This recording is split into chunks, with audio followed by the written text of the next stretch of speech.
ఆనాడు కరోనా వచ్చినప్పుడు కూడా రాష్ట్ర ప్రజలు ఎన్నడూ కూడా వైద్యం కోసం ఇబ్బంది పడకూడదు,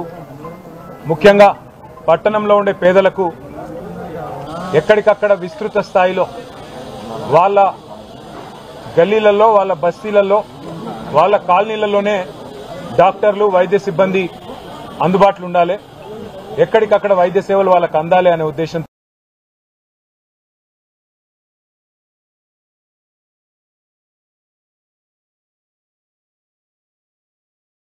450లో 350 బస్తీ దవాఖానాలు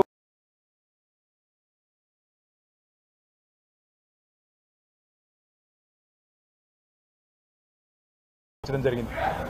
ఒక్క బస్తీ దవాఖానాలే కాదు, హైదరాబాద్లోని పేదల కోసం ఉచితంగా వైద్య పరీక్షలు, రక్త పరీక్షలు కానీ, మూత్ర పరీక్షలు కానీ, గుండెకు ఇంకా శారీరకంగా ఇతరత్ర ఏ రకమైన టెస్టులు కావాలన్నా వాటి కోసం కూడా టీ డయాగ్నోస్టిక్స్ అనే ఒక కార్యక్రమాన్ని 33 జిల్లాల్లో, హైదరాబాదే కాదు 33 జిల్లాల్లో కూడా ఏర్పాటు చేయడం జరిగింది.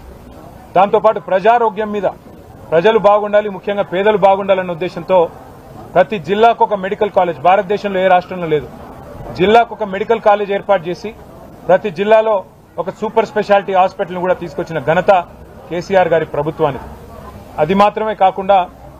మరి ఒక్కొక్క బస్తీ దవాఖానాలో 108 రకాల మందులు,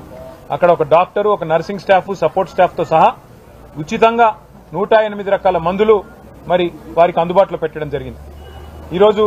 బస్తీ దవాఖానాల పరిస్థితి ఏంది అంటే, కాంగ్రెస్ ప్రభుత్వం వచ్చినాక ఈ 2 ఏళ్లలో ప్రజారోగ్యాన్ని పక్కన పెట్టారు, కేవలం తమ స్వార్థం మాత్రమే చూసుకుంటున్నారు. అందుకే ఈ ప్రభుత్వానికి గుర్తు చేయాలి, వాళ్ళ బాధ్యతను గుర్తు చేయాలి, ప్రజల ఆరోగ్యాన్ని పట్టించుకోమని చెప్పాలన్న ఉద్దేశంతో ఈరోజు మొత్తం హైదరాబాద్ వ్యాప్తంగా మా ఎమ్మెల్యేలు, మా ఎమ్మెల్సీలు, మా నాయకులందరూ కూడా బస్తీ దవాఖానాల ఆకస్మిక తనిఖీ కార్యక్రమాన్ని చేపట్టాం. అందులో ఇక్కడ గురుబ్రహ్మనగర్లో, హైదరాబాద్ కాన్స్టిట్యున్సీలో ఇక్కడ ఉన్న బస్తీ దవాఖానకు నేను రావడం జరిగింది. ఇక్కడ డాక్టర్ నవ్య, అదేవిధంగా వారి సపోర్ట్ స్టాఫ్తో మా కార్పొరేటర్ గారు, మేము అందరం స్థానికంగా ఉండే నాయకత్వం కలిసి మాట్లాడినాం. వారిని అడిగినాం, ఎట్లా ఉందమ్మా పరిస్థితి అంటే, సార్ రోగులు వస్తున్నారు, ఇబ్బంది ఉన్న వాళ్ళు ప్రజలు వస్తున్నారు, కానీ మాకు జీతాలు లేవు, 4 నెలలుగా మాకు జీతాలే రాలేదు, మాకు మరి నెలకు మొదటి రోజే జీతం అని చెప్పుకుంటున్నారు ప్రభుత్వ ఉద్యోగులకు, కానీ మాకు మాత్రం వస్తలేవు సార్, 4 నెలలైందని చెప్పి ఇవాళ ఆ స్టాఫ్ అంతా చెప్తా ఉన్నారు. అట్లాగే మరి మందులు వస్తున్నాయి ఆ టైంకు అంటే 108 రకాల మందులు ఉండాలి, ఎప్పటికప్పుడు అందుబాటులో ఉండాలి. మరి ఇవాళ మేము వస్తున్నామని కొన్ని తెప్పించినట్టున్నారు, కానీ లేకపోతే మందులు కూడా పట్టించుకునేవాడు లేడు, కనీసం ప్రజల ఆరోగ్యం గురించి ప్రభుత్వానికి ఫికర్ కూడా లేదు. అట్లాగే రక్త పరీక్షలు, ఈసీజీ, అల్ట్రాసౌండ్, క్యాన్సర్ స్క్రీనింగ్ లాంటి సదుపాయాలు ఏవైతే టీ డయాగ్నోస్టిక్స్ ద్వారా ప్రారంభించి 24 గంటల్లోనే మీకు ఎస్ఎంఎస్ ద్వారా మీ ఫోన్లోకి రిపోర్టు పంపే సౌలత్ ఏదైతే కేసీఆర్ గారి ప్రభుత్వం తెచ్చిందో దాన్ని కూడా మూలబాడేసినారు. ఇంకా దారుణం ఏమంటే, కరోనా వచ్చిన తర్వాత సరిపడా బెడ్స్ లేవు మన ఆసుపత్రుల్లో అనుకుంటే, హైదరాబాద్లో ఎప్పుడో కట్టిన ఉస్మానియా, మరెప్పుడో కట్టిన గాంధీ తప్ప కొత్తవి లేవు దవాఖానాలు. అందుకే కేసీఆర్ గారి ప్రభుత్వం హైదరాబాద్లో మరొక 6000 పడకలు యాడ్ చేయాలన్న ఉద్దేశంతో 4 TIMS, Telangana institute of medical sciences Jubilee Hills నియోజకవర్గంలోని ఎర్రగడ్డలో, అట్లాగే మరి ఎల్బీ నగర్ నియోజకవర్గంలోని గడ్డి అన్నారంలో, మల్కాజ్గిరి నియోజకవర్గంలోని అల్వాలలో, అట్లాగే శేర్లింగంపల్లి నియోజకవర్గంలోని గచ్చిబౌలిలో 4 దిక్కుల 4,000 పడకల ఆసుపత్రులు ప్రారంభించింది కేసీఆర్ ప్రభుత్వం. అట్లాగే ఖైరతాబాద్ నియోజకవర్గంలోని నిమ్స్ హాస్పిటల్ ఏదైతే ఉందో అక్కడ కూడా మరొక 2000 పడకలు, మొత్తం కొత్తగా 6000 పడకలు హైదరాబాద్ లో యాడ్ చేయాలన్న ఉద్దేశంతో టిమ్స్ మరియు నిమ్స్ విస్తరణకు శ్రీకారం చుట్టింది కేసీఆర్ ప్రభుత్వం. 90% మేము పూర్తి చేసినాం నిర్మాణం కూడా, 10% కూడా ఈ 2 ఏళ్లలో పూర్తి కాలేదు. ఈ ప్రభుత్వం కావాలనే జాప్యం చేస్తున్నట్టుగా కనబడతా ఉంది. అట్లాగే తెలంగాణలోనే అతి పెద్దదైన ఆసుపత్రి వరంగల్లో 24 అంతస్తుల్లో 2000 పడకలతో ఎంజీఎం ఆసుపత్రిని ఆధునీకరించే పని కూడా మరి ప్రారంభించాం. దాన్ని కూడా ఈ ప్రభుత్వం పట్టించుకోవట్లేదు, మధ్యలోనే ఆపేసే ప్రయత్నం చేస్తున్నట్టుగా కనబడతా ఉన్నది. అంటే ప్రజారోగ్యం అంటే, ప్రజల ప్రాణాలంటే కాంగ్రెస్ ప్రభుత్వానికి, రేవంత్ రెడ్డి గారికి ఏమాత్రం శ్రద్ధ ఉన్నదో, ఏమాత్రం ప్రేమ ఉన్నదో దీన్ని బట్టే చెప్పొచ్చు. ఇవాళ కనీసం మా ఈ ఆకస్మిక సందర్శనతోనన్నా ప్రభుత్వం దున్నపోతు నిద్ర నుంచి మేల్కొని ఆ ఉద్యోగులకు జీతాలు వెంటనే టైంకి ఇవ్వాలని, ప్రజల కోసం ఏవైతే 108 రకాల మందులు అందుబాటులో పెట్టాలని చెప్పి బస్తీ దవాఖానాలో నిబంధనలు ఉన్నాయో వాటిని అందుబాటులోకి తీసుకొని రావాలని, మూలబడ్డ టీ డయాగ్నోస్టిక్ పరీక్షలు అన్ని జిల్లా కేంద్రాల్లో కూడా తెరిపించాలని మరి అట్లాగే ప్రభుత్వ ఆసుపత్రులను పట్టించుకోవాలని ప్రజల ప్రాణాలు పట్టించుకోవాలని ఇవాళ మేము ఇక్కడికి వస్తున్నామంటే ఈ బస్తీలో కూడా ఇలా మొదటిసారిగా బ్లీచింగ్ పౌడర్ చల్లినారు వస్తున్నామని చెప్పి హడావుడిగా ఆఖరి నిమిషంలో ఏదో దీన్ని సాఫ్ సఫాయి చేసే ప్రయత్నం చేసినారు ఇలా హైదరాబాద్ మొత్తంగా ఒక మున్సిపల్ మంత్రి లేక పర్యవేక్షణ లేక అసలు పట్టించుకునే నాదుడు లేక ఇవాళ హైదరాబాద్ కూడా అనాథ అయిపోయిన మాట కూడా నేను గుర్తు చేస్తా ఉన్నా హైదరాబాద్ మహానగరంలో ఇవాళ ఆటోలు టైంకి రావు చెత్త తీసుకపోయేందుకు చెత్త ఉంది పేరుకపోయిందంటే చెప్తే వినేవాడు లేడు పట్టించుకునేవాడు లేడు కనీసం స్పందించేవాడు అంతకంటే లేడు అందుకే చెత్త ఎక్కడికక్కడ పేరుకపోతే ఏమైతుంది సహజంగానే దోమలు వస్తాయి జ్వరాలు వస్తాయి విష జ్వరాలు వస్తాయి మన పిల్లలకే ఇబ్బందులు వస్తాయి అందుకే ప్రభుత్వాన్ని మేము కోరేది ఇకనైనా దున్నపోతు నిద్ర నుండి మేల్కోండి ప్రజల ఆరోగ్యాన్ని పట్టించుకోండి బస్తీ దవాఖానాలు మేము 450 పెట్టాము మీకు దమ్ముంటే మీకు చేతైతే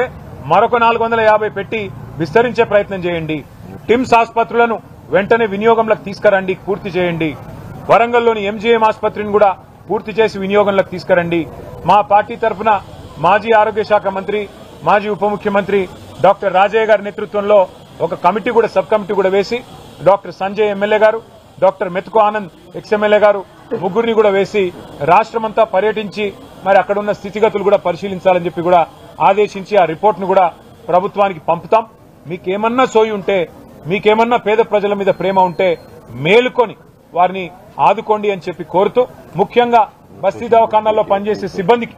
జీతాలు వెంటనే అందించాలి 4-5 నెలల నుంచి 6 నెలల నుంచి జీతాలు రాకపోతే వాళ్ళు ఎట్లా బతుకుతారు ఆలోచించాలని పక్కనే ఉన్న అంగన్వాడీ సెంటర్ కూడా విజిట్ చేశాం అంగన్వాడీ సెంటర్ ని కూడా అక్కడ ఉండే ఆయాలను కూడా అడిగితే అక్కడ ఉండే టీచర్లను కూడా అడిగితే మాకు కూడా జీతాలు పెంచుతామని హామీ ఇచ్చారు ఇవ్వలేదు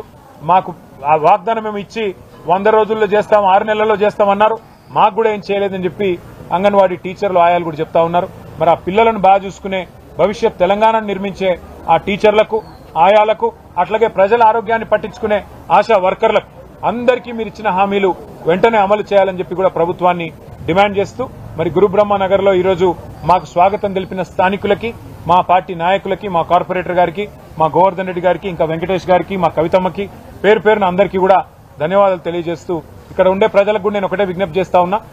ఈ దున్నపోతు ప్రభుత్వాన్ని మేల్కొల్పడానికే మేమందరం కూడా ఉన్నాం తప్పకుండా మీ తరపున हम आवाज उठाएंगे आपके तरफ से और हम लड़ेंगे आपके तरफ से अगर ये गवर्नमेंट अगर नाकाम गवर्नमेंट जो है काम नहीं करती है तो वादा आपसे है 2 साल बाद केसीआर साहब वापस आएंगे और फिर हैदराबाद को पटरी पे लाएंगे तेलंगाना को पटरी पे लाएंगे और फिर एक बार बस्ती दवाखाना हो या टिम्स हॉस्पिटल हो या हमारे भाई और बहन की जो सेहत की बात हो इस पे पूरा का पूरा जो एक फोकस करना है वो फोकस करके हर किसी को मुतमईन करना हमारी जिम्मेदारी है हम ये फर्ज हम निभाएंगे आपसे कहते हुए आप सबसे भी रुखसत लेते हैं थैंक यू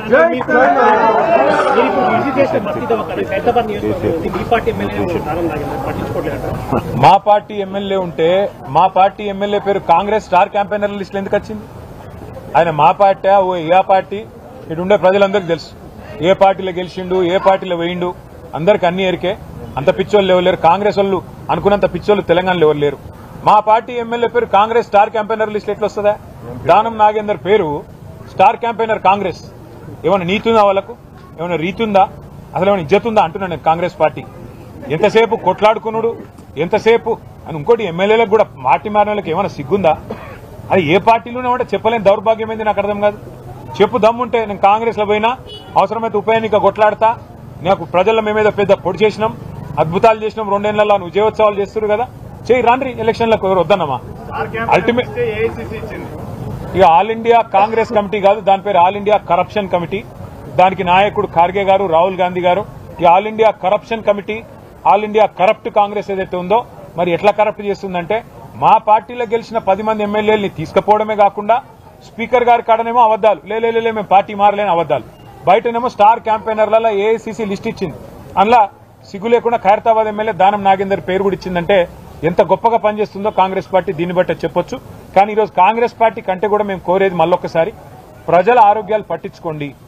టిమ్స్ ఆసుపత్రుల నిర్మాణం వెంటనే పూర్తి చేయండి లేకపోతే ఒక్కొక్క టిమ్స్ ఆసుపత్రి దగ్గర 1000 మందితో తొందరలోనే ధర్నా కార్యక్రమం పెడతాము ఇంకా హైదరాబాద్ లో ఇవాళ ప్రజల కష్టాలు గమనించండి 350 బస్తీ దవాఖానాలు ఏవైతున్నాయో వాటికి రండి ఇవాళ దవాఖానాలకే సుస్థి చేసే పరిస్థితి ఉన్నది అక్కడ ఉండే సిబ్బందిని పట్టించుకోండి 4-6 నెలలు జీతాలు ఇవ్వకపోతే వాళ్ళు ఎట్లా బతుకుతారు? ఇది మా పార్టీ తరఫున మేము అడుగుతున్న ప్రశ్న. హైదరాబాద్ అంతటా చేసిన ఈ కార్యక్రమాన్ని కొనసాగిస్తాం. వాళ్ళకి న్యాయం జరిగేదాకా పోరాడతాం. Thank you.